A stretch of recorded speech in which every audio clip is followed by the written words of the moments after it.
ইটালিতে বর্তমানে তিনটা সব থেকে বড় পরিবর্তন এসেছে। একটা, নতুন করে তারা 26, 27, 28 লোক নিবে প্রায় 4,20,000 প্লাস। দ্বিতীয়ত, আপনার নতুন করে তাদের 2025-এ যে কোঠাগুলো ছিল সেগুলো আবার মহিলাদের কোঠাগুলাকে বিভিন্ন শহরে আবার ভাগ করে দেওয়া হয়েছে, নতুন ভাবে বন্টন করা হয়েছে। এবং তৃতীয়ত, বাংলাদেশ থেকে স্টিল আপনার ফেক, নকল, জাল কাগজের ছড়াছড়ি। যদি এই কাগজ জমা দেন, ইউরোপের ভিসা লাগবে না, ইটালি তো দূরের কথা, ইউরোপের ভিসাই লাগবে না। এখন এই তিনটা বিষয় নিয়ে আপনাদের সাথে কিছু খোলামেলা আলোচনা করার দরকার। সবার প্রথম আমি একটু বলে দিতে চাই, আপনাদের সবসময় একটা অভিযোগ থাকে, আমি থাকি জার্মানি, কেন আমি ইটালি নিয়ে কথা বলি। ভাই, গত এক সপ্তাহ ধরে এই একটা একটা টপিকে আমি আপনাদেরকে এই জিনিসগুলোর আপডেট দিয়ে এসেছি। কেন ইটালিতে যেই লোকগুলো থাকে তারা আপনাদেরকে দেয় না, কেন নিউজ আমার কাছে প্রথমে আসে। তারা থাকে ইটালি, নিউজ আমি আপনাদেরকে দেই।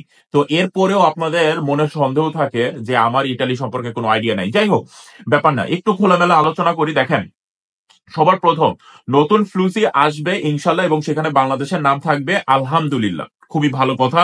কিন্তু এই ফ্লুসি নিয়ে এত আমাদের মাথা ব্যথা, এত আমাদের দুই নাম্বারই, কিন্তু আপনি দেখেন সেই 2023-24 বাদ দিয়ে 25-এ কিন্তু কিছু হলেও দুই নাম্বারই কমে গেছে, এবং 26, 27, 28-এ গিয়ে আরো কমে যাবে। কেন জানেন? তার প্রধান কারণ হলো ইটালির গভর্নমেন্ট এখান থেকে কিছু স্ট্রিক্ট রুলস জারি করছে। যারা এই মানব পাচারের সাথে জড়িত, যারা এই ধরনের উল্টাপাল্টা কাজ করতেছে, যারা বিভিন্ন ধরনের অকাম কুকাম করতেছে, ডাইরেক্ট ধইরা ইটালি থেকে বাংলাদেশ ফেরত পাঠায় দিবে। এখন তাদের নিজেদের মনেও ভয় ঢুকে গেছে, তার কারণ আমরা বাঙালি তো, আমরা ওই মুখে মুখে বাঘের বাচ্চা, কিন্তু যখন কাজে কর্মে আসে তখন আমরা মিয়াও, তখন আমরা বিড়াল হয়ে যাই। যাই হোক, ভেজা বিড়াল তাও আবার। এখন নতুন করে যারা কাগজ জমা করবেন, অবশ্যই পরিচিত মানুষ ছাড়া কাগজ জমা করবেন না। সারা বছর কাগজ জমা করা যায়। এই অক্টোবরে নতুন করে একটা ক্লিক ডে আছে, যেখানে মোটামুটি ভালো অ্যামাউন্টেরই আপনার টুরিস্টিকে লোক আসতে পারবে। কিন্তু তারপরে এই জিনিসটা আপনারা মাথায় রাখবেন, পরিচিত মানুষ ছাড়া আবেদন করেন না। এবং এইখানে যে ক্লিক ডেটা হবে শুধুমাত্র টুরিস্টিক, পর্যটন শিল্পে, হোটেল, রেস্টুরেন্ট, এই সব কাজের জন্য। এগ্রিকালচারের কোনো ক্লিক ডে হবে না। কেউ যদি আপনাকে এগ্রিকালচারের কাগজ দেয় তাহলে সেটা ভুল, নতুন ক্লিক ডের আন্ডারে আসবে না। সে উঠাইতে পারবে কাগজ এগ্রিকালচারের, কিন্তু এই অক্টোবরের ক্লিক ডের আন্ডারে সে কিন্তু কাগজ উঠাতে পারবে না। তার কারণ এই অক্টোবরের ক্লিক ডে শুধুমাত্র পর্যটন শিল্পে যারা আবেদন করতেছে তাদের জন্য এই ক্লিক ডে, তাও মাত্র 30%, মানে হাতে গোনা কয়েক হাজার লোকের জন্য। দুই নাম্বার জিনিস, যারা 26, 27, 28-এ এখন থেকেই আপনারা প্রিপারেশন নেওয়া শুরু করেন। পরিচিত কে আছে যার কাছে টাকা পয়সার লেনদেন ঠিকভাবে করতে পারবো, একটা স্ট্যাম্পে সাইন করে সে আমার কাছ থেকে টাকা নিবে, টাকা মাইর যাওয়ার সম্ভাবনা কম থাকবে। মুখের পরিচয় না, এলাকায় যাদের বাড়ি ঘর আছে এরকম, এবং কন্ট্যাক্ট করে নিবেন যে 1 বছরের মধ্যে যদি আপনার কাগজ টাগজ মূল্য অবস্থা যদি না উঠে টাকা ফেরত নিয়ে নিবেন। দরকার নাই এত বছর ওয়েট করার, এখন অ্যাটলিস্ট এত সময়ও লাগতেছে না। গুড।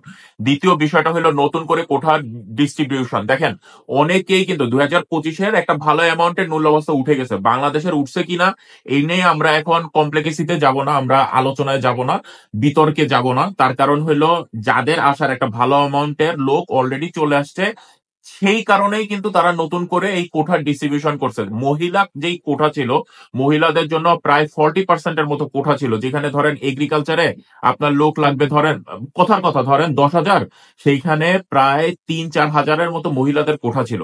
যেহেতু মহিলারা আসতেছে না, তাদের এই কোঠাগুলো এখন পুরুষদের মধ্যে ভাগ করে দিচ্ছে, মানে সবার মধ্যে, মহিলারাও আসতে পারবে, পুরুষরাও আসতে পারবে, নতুন করে ভাগ করে দিচ্ছে। যেই সব জায়গায় আসলেই লোকের দরকার সেই সব লোকেদের জন্য 2026, 27, 28-এও সেম এই রুলসটা জারি হবে।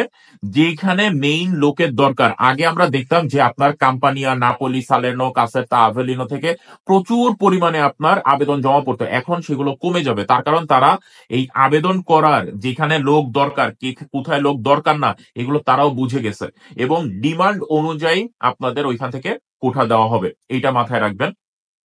গুড। এরপরের বিষয়টা হইলো যে বাংলাদেশ থেকে জালিয়াতি বেড়ে গেছে। ভাই, আপনার কাগজে যদি কোনো ভুল থাকে তার দায়িত্ব সম্পূর্ণ আপনার। আপনি কার কাছ থেকে কাগজটা পেলেন, এম্বাসি বা ভিএফএস গ্লোবাল, সেটা দেখবে না। আপনি কাগজ জমা দিচ্ছেন, আপনার পাসপোর্ট নাম্বার আপনি জমা দিচ্ছেন, ভিএফএস গ্লোবাল আপনাকে চিনে। আপনি যদি যে বলেন যে আমার মামাতো ভাই, চাচাতো ভাই ইটালি থেকে এই কাগজ দিছে তারে ধরেন, সেটা হবে না। তারা কি করবে দেখেন, আপনি যখন একটা নকল মূল্য অবস্থা, একটা ফেক কাগজ, একটা জাল কাগজ জমা দিচ্ছেন, ভিএফএস গ্লোবাল, এম্বাসি তারা বুঝতেছে যে আপনি এই জাল কাগজের বিজনেস করতেছেন, সুতরাং তারা ধরবে আপনাকে এবং আপনাকে ফ্ল্যাগড করে দিবে। ফ্ল্যাগড মানে কি? মানে আপনাকে চিহ্নিত করে দিবে, কালো তালিকাভুক্ত করে দিবে। আপনি আর জীবনে কোনোদিন ইটালিতে তো ঢুকতে পারবেনই না। আর এই সিস্টেমটাও জানেন, ইটালির সব এম্বাসি তাদের ইনফরমেশন কিন্তু শেয়ার করে থাকে। অর্থাৎ আপনার পাসপোর্ট নাম্বারটা যখনই ফ্ল্যাগ করে দিবে, ইউরোপের যতগুলা দেশ আছে, প্রায় 30টা 29টা দেশ আছে, আপনি কোথাও তখন আর আবেদনই করতে পারবেন না। মানে আবেদন ঠিকই করতে পারবেন, আপনার ভিসা লাগবে না। তার কারণ ইটালির গভর্নমেন্ট যখন ইটালির বাংলাদেশের ওই এম্বাসি থেকে বলে দিবে যে এই পাসপোর্ট নাম্বারের যেই মালিক, সে 2 নাম্বার কাগজ দিছে আমাদের এইখানে, তখন আপনি যদি জার্মানিতে আবেদন করেন, পর্তুগালে আবেদন করেন, তাদের কাছে ইনফরমেশন থাকবে যে এই পাসপোর্টের মালিক তো জাল কাগজের বিজনেস করে, আপনারে ধরবে। এই কারণে আপনি সম্পূর্ণ ইউরোপ থেকে ব্যান্ড হয়ে যাবেন। সেই ক্ষেত্রে যারা আপনাদেরকে ইটালি থেকে কাগজ দিবে, দয়া করে তাদের হাত পা সবকিছু ধরেন যে ভাই, আপনি দরকার হয় 1-2 লাখ টাকা বেশি নেন, কিন্তু আমাকে জাল কাগজটা দিয়েন না। আমাকে জাল কাগজটা দিয়েন না। এবং এইটা ইভেন ফ্যামিলি রিউনিয়ন ভিসার ক্ষেত্রেও বিশেষ করে দেখা গেছে যে সে কাজ করে খুবই কম টাকার কাজ করে, অবৈধ, অন্য এক জায়গা থেকে কাগজ উঠায়, তার কাজের ডকুমেন্ট দেখাইছে, তার রেদিত্ব দেখাইছে, তার ট্যাক্সের ইনফরমেশন গুলা ঠিক নাই, বাংলাদেশের ভিএফএস গ্লোবালে আপনারা সাবমিট করতেছেন ফ্যামিলি রিউনিয়ন ভিসার ক্ষেত্রে।